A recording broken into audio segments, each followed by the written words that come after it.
La présentatrice de France 5 s'est sans doute dit qu'elle aurait mieux fait de tourner sa langue cette fois dans sa bouche avant de parler. Lors de l'émission C'est à vous du 11 mai 2023, Anne-Elisabeth Lemoine a évoqué un sujet interdit avec un invité. Un malaise s'est donc installé. Jeudi 11 mai 2023, Anne-Elisabeth Lemoine était aux commandes d'un nouveau numéro de C'est à vous, sur France 5.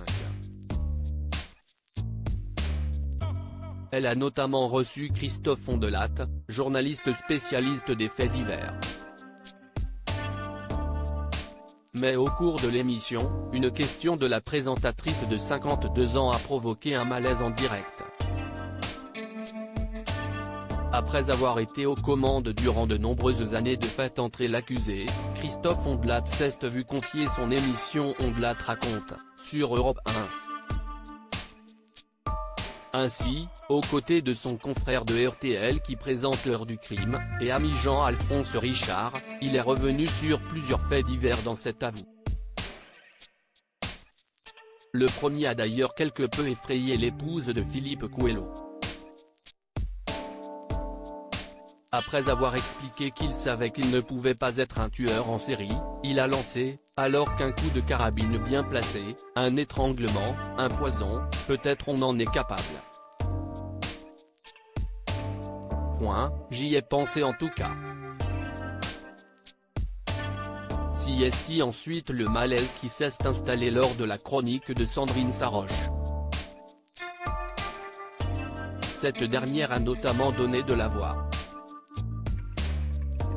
Quelle voix! Elle chante bien.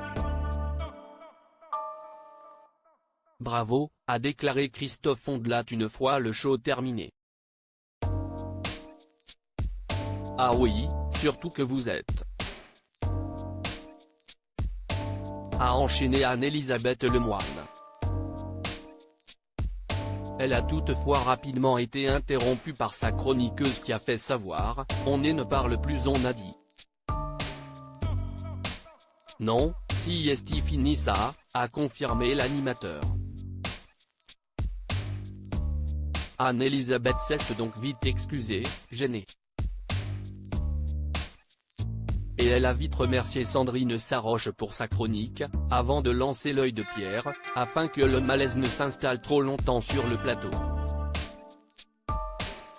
Rappelons que dans les années 2010, Christophe Ondelat s'était lancé dans la musique. Il a notamment sorti les singles Dr House et Cybernight. Des titres qu'il avait défendus sur scène. Mais sa carrière dans le milieu a été de courte durée. Il a en effet décidé de vite la stopper. Ce n'était pas une bonne idée, mais je ne le regrette pas. Si c'était à refaire, je ne le referais pas, avait-il confié aux Parisiens en 2014.